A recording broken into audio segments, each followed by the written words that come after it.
Hey, what's going on, guys? Welcome back to Mayhem Reacts. It's your boy Chris coming with another episode. This one is actually a movie review. Again, I've done my first movie review. I did it on the Morning Mayhem, my main show. And on that one, I did talk about Bad Boys, the latest Bad Boys film that just came out. And I have two movie reviews. I've actually sat down and watched two more movies. Can you believe it? I don't ever have time to watch movies, but I did. I sat down with one with my wife, which is the one we're going to talk about today, and then went to the theaters and saw one with the family, which was Inside Out 2. Fantastic film. Watch my review on that. But the one I'm going to talk about today is The Devil All the Time. Now, this is not a brand new movie. This is a Netflix movie. Came out a couple of years ago, or a few years ago, rather. And it's got Tom Holland, Robert Pattinson, Sebastian Stan, Bill Skarsgård, and I don't remember her name, but Elvis Presley's granddaughter. So it's got one of the guys from Harry Potter in it, and several other familiar faces. So it's got a really solid cast. And this is basically an old school 40s Southern film that could have legit been directed by Martin Scorsese. There were so many twists and turns and individual stories that interconnected, like Pulp Fiction, that Tarantino did. So it's like Tarantino, Scorsese, and the folks that did the Andy Griffith Show all got together and made this movie. So from my understanding, this is based off of a book. And the first funny thing to me, and I say funny because the film is not a comedy, but the first funny thing to me is that almost every single one of these actors is doing a country accent, a Southern country accent. I'm from Georgia, and I have a Southern country accent, not as strong as some others in my area for sure, but I most certainly have one, and I know one to my ear. And what was funny to me is almost every single one of these actors that are doing it are English. Like legit English from over in England or somewhere across the pond over there. And they're doing an American Southern accent. So I think for the kind that they're going for, it works because of the time period, because it's so much stronger down here with the R's and the breathiness. And Robert Pattinson's a preacher.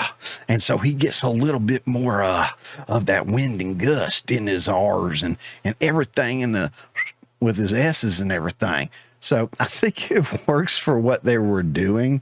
It definitely doesn't match a lot of our voices down here now. So it's very, stereotypical, I guess, or whatever, whatever. But you know what? They did a good enough job. I enjoyed the heck out of this movie. And again, it's like Tarantino, Scorsese, and the Andy Griffith Show folks got together. So let me give you a little bit of rundown without giving you any spoilers to the best of my ability. So one of the things I loved about this movie is there was a main character, but there also wasn't a main character. While we open up and we think we're following the main character, that does change over time to multiple different people throughout the film, still kind of following the course of one particular character. Now, through that, every other story is pretty much told or interconnected, and it takes place over a period of time from where Tom Holland's character is a small child to when he's a young adult. So from the 40s to the 60s, I want to say, something like that. So we see him grow over time. Things change. His family change. Things happen with his family, obviously. And back then, these are in the woods of Virginia or West Virginia, which very, very country, very old school, very remote. So a lot of the stuff that you see in here is legit from back in the day. And of course, expanded upon to make a more interesting story. So as we navigate our story, we see love, we see loss, we see murder, we see betrayal, we see all kinds of stuff. And for those that are interested, we kind of sort of see Elvis Presley granddaughter's boobies. So if that's for you, then they're there, to a degree. Some people may find that interesting. My wife was like, that's Elvis's granddaughter's boobies. They sure are, babe. So if that's something you're interested in, there you go. But the film itself is really, really good. And I think a lot of that has to do with it, again, being based off of a book.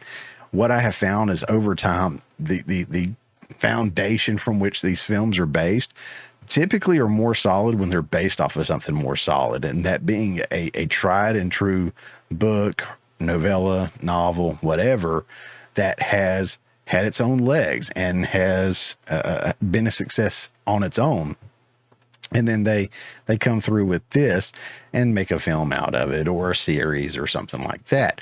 So again, this was a very well put together film, and it's hard for me to not give away stuff, but I will say again, it is a slow burn, but you won't be disappointed.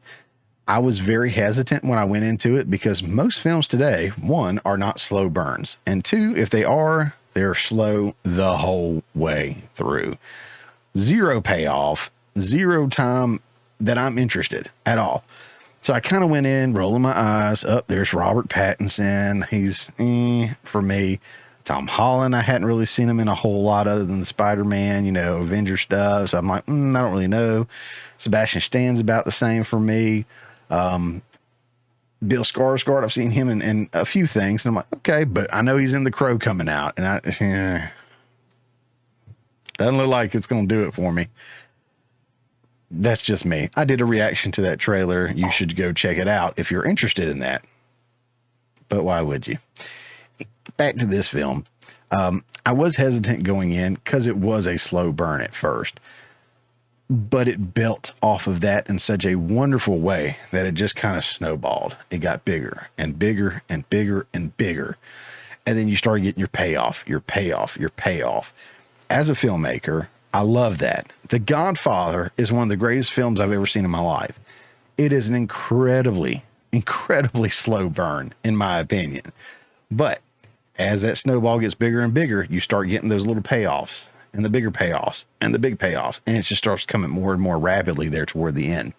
This film was incredibly, incredibly similar in that regards. So look, it's on Netflix. So if you have it, you're already paying for it, go check it out if you get some time. It's not a super long movie, but it is a super well done film. From the cinematography, the score in it, which is like old school Southern gospel kind of score, which I like a lot. The acting is phenomenal. Again, the accents are interesting to me, but again, for most folks, they'll be like, yeah, that's a good accent right there. I don't know what the problem is. So go check it out. Again, everything about it is great. It's not one of my favorite films of all time.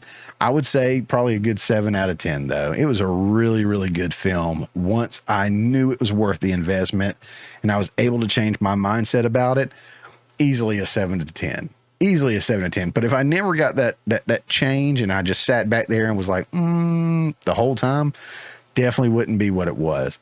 But because I started seeing that payoff, because the filmmakers and the folks that were working on this, the actors, knew what they were doing, it was so good to see little by little by little chipping away at that long wait and seeing the pieces come together and seeing the payoff be there. And the whole time I'm like looking it up on IMDb. Are we sure Scorsese didn't do this? Because there are some parts that are just so Scorsese-ish, if that makes sense. But again, guys, go check it out. I highly, highly recommend The Devil All the Time on Netflix.